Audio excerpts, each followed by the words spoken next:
Hello and welcome to the Service-Based Business Society podcast. I'm your host, Tiffany-Ann Bottcher. I left the corporate world to build my own businesses, and along the way, I've learned that scaling isn't all highlight reels. It's messy, it's hard, and it's totally worth it. As a mom of three, the author of The Data-Driven Method, and a serial entrepreneur, I know firsthand what it takes to build something bigger than yourself. This show is where we get real about entrepreneurship. The good, the bad, the beautiful, and yes, even the ugly. Each week, I'll pull back the curtain to share stories, lessons, and strategies that help ambitious entrepreneurs scale their success. So let's get started. Hello, and welcome back to another episode. This week has been crazy busy because it's the short week.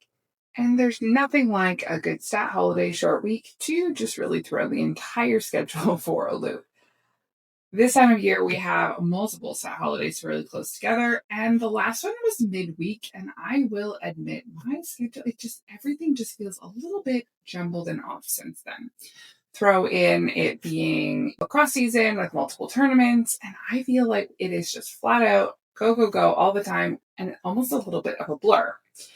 When I was planning this week's podcast episode, I had a couple of things that I really wanted to talk about and wanted to share, but I decided that this week's episode was going to really be that kind of deeper look into what I like to call kind of that CEO filter. As business owners, we ultimately have the same amount of, everyone has the same pool of resources within themselves.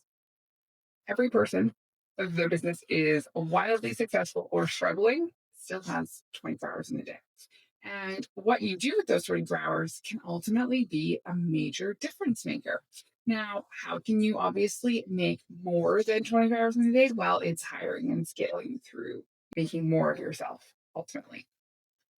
But we can also scale through subtraction. And that's really what kind of this episode is more about. We have what I'm going to share 6 key no's that I said this week and 3 key yeses. And all of which I think really contributed to the success overall. When we're looking at scaling businesses, the decision to say no to things is almost equally as important as saying yes. We have to be willing to say yes when opportunity presents itself. But in order for us to have availability to do so, it means we also had to have said no to something else. It's very easy to just fill the time. Unfortunately, it means that then your time is full. And even if something better comes up, you can't actually take that. So, a couple of 6 things that I said no to this week that really helped. So, number 1, like I said, this is Thanksgiving week here in Canada. And it's always on a Monday. It's always a bit tricky because we're in Canada, but we do have a lot of clients based in the US, and they don't celebrate Canadian Thanksgiving. One of the things that I felt was super important when I started my business was having the appropriate coverage. So we had some people, and as people were hired, they either had the Canadian holidays or they had the American holidays. That was their schedule.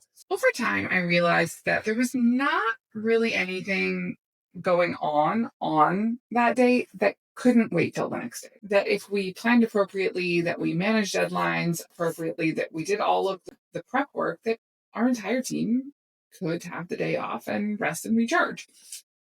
I did check my email a couple of times, and a few things did come in that I could have, had we been opened, would we have jumped on? Yes. But nonetheless, nothing. We just said, we'll absolutely get to this tomorrow, no problem. And it was totally fine. Not an issue. What it did mean was that I could make a great Thanksgiving dinner and focus on time with family, ultimately meaning that we could start the week in a better spot.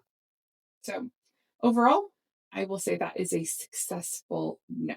That's no that I had this week. It's tricky because it kind of comes back to that saying, the customer is always right, and always wanting to deliver on every promise and try to make the client happy and do all of the things. Sometimes it's tricky because timing doesn't always align. So one of the things we had this week was a client who signed their agreement. They'd gone through the whole onboarding process and were ready to book their onboarding call. We don't have any time in the onboarding calendar until early next week. And this client was really hoping to onboard sooner. Now, here's the thing. If there is a pressing deadline, whether maybe that's an audit or they have to very press, their filing has to be done, something like this, we always try to accommodate. But this really didn't have any kind of time sensitivity. They have several months to get it going. And ultimately, we just don't have any more capacity at this seat. So I said, unfortunately, that is the earliest onboarding session we have. It hurt as I said it because normally I would say, absolutely, we'll figure it out, we'll get it. But at the end of the day, we don't have, there is no more time. And saying yes to one thing, although sometimes indirectly, means you're saying no to something else. I have a laundry list of open operational projects that I want to get to. I've been working on some content automation pieces for weeks that I just need to sit down and spend a little bit more time on. It's always easy to push those things off, the ones for yourself, in favor of something else. And so in this instance, I'll be honest, given the way that the week looks, I probably won't get to that project that I want to get to this week. But I also didn't give up specific time to onboard that client early. So yeah, if I had a new client sign this week that legitimately had this pressing emergency, had to be done this week, would we slide it in somewhere? Sometimes I take meetings, especially if they're in a different time zone, super early, really late. I make it work. But if I said yes to the client who didn't really need it at that exact moment, it would mean ultimately that would take away capacity for those actual legitimate emergencies. It's something super tricky. And I think that is tricky in a lot of scheduling. Priority scheduling is tricky in a lot of service-based businesses. If I think back to, I spent a lot of time in technical trades, and one of the things that really sticks out in my mind from a scheduling perspective was scheduling out the team so that everyone had work, but also having capacity for those emergency jobs that would come up. Because ultimately, if someone is calling and they need someone on an emergency basis, they want someone as soon as possible. But maybe an emergency doesn't come and you don't want to just have someone on your team just sitting there twiddling their thumbs just in case. And so there's always that need for capacity and that need for priority scheduling and figuring out how can we make sure that we're utilizing the time very well. We can't obviously have someone just sitting there waiting for a potential emergency that may never come. But we also want to make sure that when potential emergencies do come up, that we have capacity to service them. It's a really tricky piece. There's no perfect formula, not in a way that guarantees maximum efficiency every time. So in this particular case for us, it wasn't an emergency. And I said, unfortunately, there is no earlier capacity. You see, I also did my quarterly app cleanup. If there's one thing that can immediately add money to your bottom line, it is checking your app subscriptions. I am terrible for trying out new things. I probably have 6 or 7 different AI tools because I'm trying out different things. Does it this? Can I do that? And I sign up on a nice free trial. And before you know it, I'm on a subscription. So one of the things that I implemented last year was loop banking. So we do use a more traditional banking institution for most things. However, when it comes to online purchases, I love loop banking because you can create virtual credit cards that can be used with specific limits. So you can create a credit card that will allow only one charge to go through. If you want to do a subscription and you're thinking, oh, I don't want that to roll into some kind of monthly membership, something or other, or if I only want to authorize that card for $50 a month, which gets used for XYZ, all of that is possible. And that really helps with the random subscription charges. I find that unless you're monitoring your credit card very carefully, it's very easy for random subscriptions to continue on to just subscribe. And so you'll get all of a sudden this charge for $500 and you're like, what is this? And it's something that you used a year ago. You totally forgot about. You're not using it anymore. And now, whoop, renewal. So I highly recommend doing a quarterly app subscription. So I said no to a lot of apps. I canceled things. I said no, some of which I really think are cool apps and I would love to use. But as I touched on, I'm really struggling to create time to work on some of those projects right now. I don't need to pay for an app for the next 7 months in hopes that I get to, at one point, go back to trying it out and seeing if it works. So say no to extra costs, subscriptions, extras that you're just not using. Another thing I said no to this week was a team member I was actually really excited about. I always find it kind of heartbreaking, a little bit of a letdown when you interview someone and you're super excited about them and they go through the onboarding process.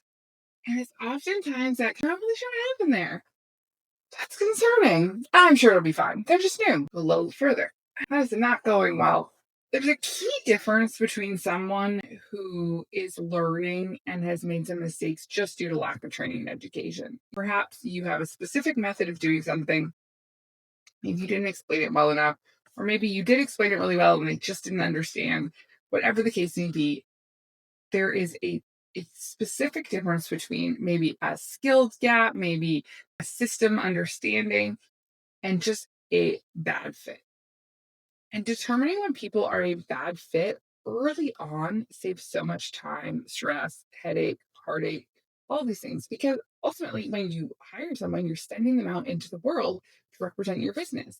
And if you're not happy with the representation, then that needs to be evaluated. I learned whether it is an AI employee, an actual employee, a subcontractor, if there is something representing your business, will they respond like you would every time? No, they won't. At times, are you going to look at communication? Oh, I wouldn't have said it like that. Absolutely. But are we getting it right most of the time? Are we creating efficiencies that allow us to scale and serve more people? And are we doing training to minimize any of those kind of whoopsies? Absolutely. But if you have determined that someone is not a fit, if you're like, no, this is not good, don't keep them. No bad apples. Negatively affects clients and it negatively affects the team. Because ultimately, if someone is not a fit and you keep them around, you are saying, yep, this is good. It's a fit. And if it's not, that's really mixed messaging to the people on your team who are a great fit, who are working really hard, who do have a high attention to detail. These are all super important things. Next thing I said no to this week was a vendor proposal that just really didn't make sense to me. As much as I can be super excited about a team member, I can also be super excited about working with a vendor. Maybe they bring something to the table. Maybe it's something that some kind of operational efficiency, optimization, integration, service, these types of things. And I know a vendor that I really do want to work with, but their offer just doesn't work. This particular offer is a huge audit cost up front with no tangible results offered. So you're going to pay several $1,000s, and yes, they're going to audit your business and go through.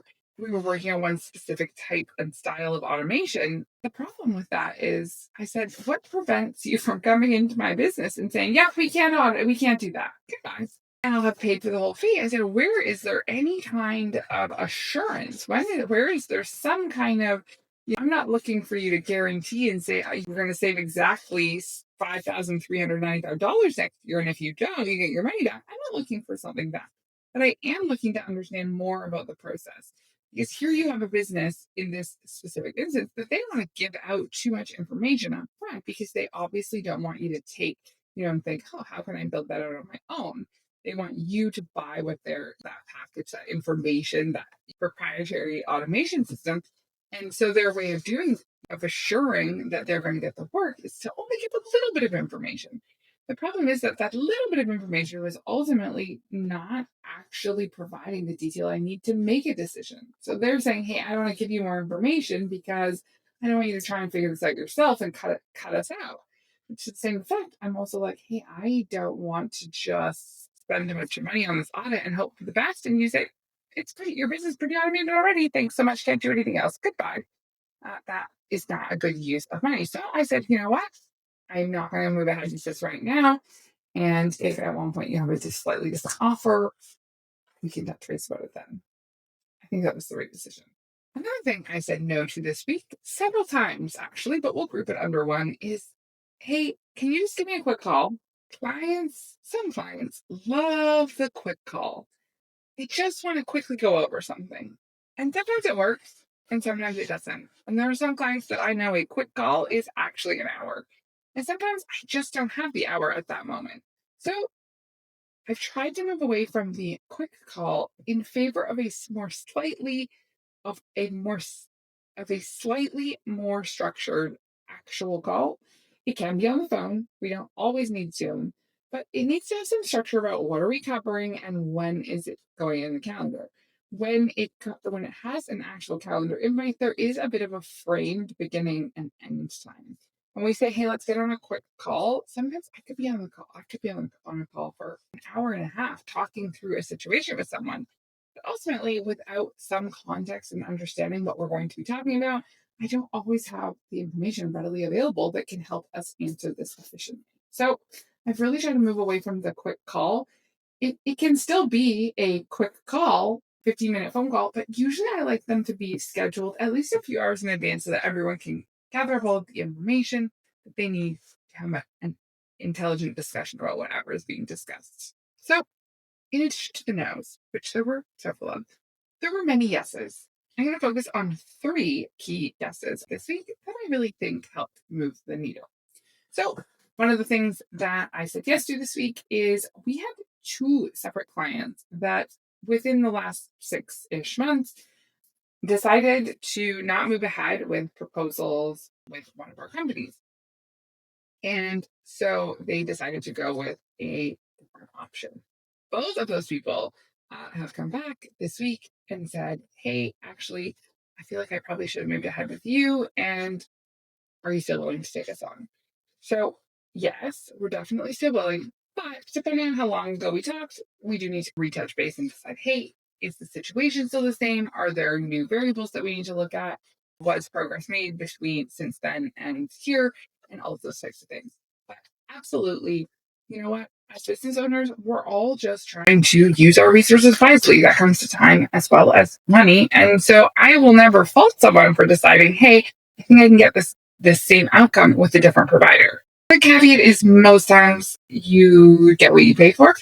Every so often you can find an amazing deal and get something done. But I also see a lot of the flip side where people have spent money and it's over budget and they still didn't get the deliverables that they wanted. So we said yes to 2 clients who both came to the approach of, oh, I'm really sorry. I should have moved ahead with you. And are you still willing to take this on? And well, no problem. Love to talk. Let's get on a prearranged quick call. Just discuss where things are at, have there been any changes, what are any shifts in objectives so that we can make sure that our pricing is still something that we can offer. Another thing I said yes to this week was something that ties into the early onboarding discussion and saying, hey, if we say yes to something, that ultimately doesn't leave room to say yes to something else. And so in this particular instance, we had a client reach out who said, hey, I have this incredible opportunity. I really need to discuss it with you. This has some expansion potential. They had this whole discussion. And so it was like, hey, why don't we just grab some lunch and talk about this? We do have so many clients who are local to us. And that really does provide the opportunity to be able to connect, go for lunch, go to their office, do those kinds of meetings. We also have clients all over the continent, some of which we can connect with in some kind of VIP day setting weekend where we can connect and go through a bunch of things, lay out some strategic planning, but we also do a lot of Zoom. So in this particular instance, because this came up and it was a great opportunity for this business owner, we absolutely made the time to connect and really work on how we were going to best capitalize on the opportunity that had been presented. Lastly, one of the things I said yes to was a strategic partnership with a vendor that can bring an incredible value add to our clients. Looking for those types of relationships and networking that can provide value to your clients, that can maybe elevate your offer, bring a new, fresh take on your offer. Ultimately, it really worked out in this particular instance. It doesn't mean it works out every time, but I was super excited to say yes to something where we have some great alignment and the objectives are the same. Decision making often comes down to viewing data, delegating, outsourcing, automating, doing all of these things to best use the resources you have available to you. Sometimes we get it right, and sometimes we get it wrong. We have a few key projects within one of my companies that have really been a struggle to kick across the finish line. Not for any particular reason related to us, just the projects, multiple people involved, multiple teams, and there's just been a few delays. Anytime that happens and it starts kind of that snowball effect of, well, this is a little bit behind, that rolls into that. You get to the point where it's taking time. The expression, robbing Peter to pay Paul. The time, the resources, and we're saying, hey, this project was supposed to wrap up a month ago now, and we're still working on it. The problem is there were already the month that it's continued, there was already projects approved to fill that time. So then you ultimately then are spreading things around, and it's tough. I heard a very great quote this week, and that was that priorities are never balanced, they are juggled. And I could not agree more. To me, there is really no such thing as perfect work-life balance or balance between working in your business and on your business and all of these types of things that sound good. They sound like they yes, absolutely. But in actual application, if you're serious about scaling your business, I just don't think they always work. Sometimes it's just a matter of being ready to capitalize on the opportunities as they present themselves. So it's been a short week this week, or it will be a short week this week. And really remembering that whether you have 5 days to get your work done or if you're doing 5 days of work in 4 days, it all comes down to resource juggling and making sure that your objectives are hit, and ultimately you still will have some things that don't get done. At this point, if you are truly pushing up against the limits of capacity, if you are grinding and pushing hard, the fact of the matter is you won't get it all done. There won't always be time to get it all finished. So keeping track of things, making sure that you have an up-to-date list, making sure that you have the appropriate team members in place to take things on so that you can outsource, automate, delegate.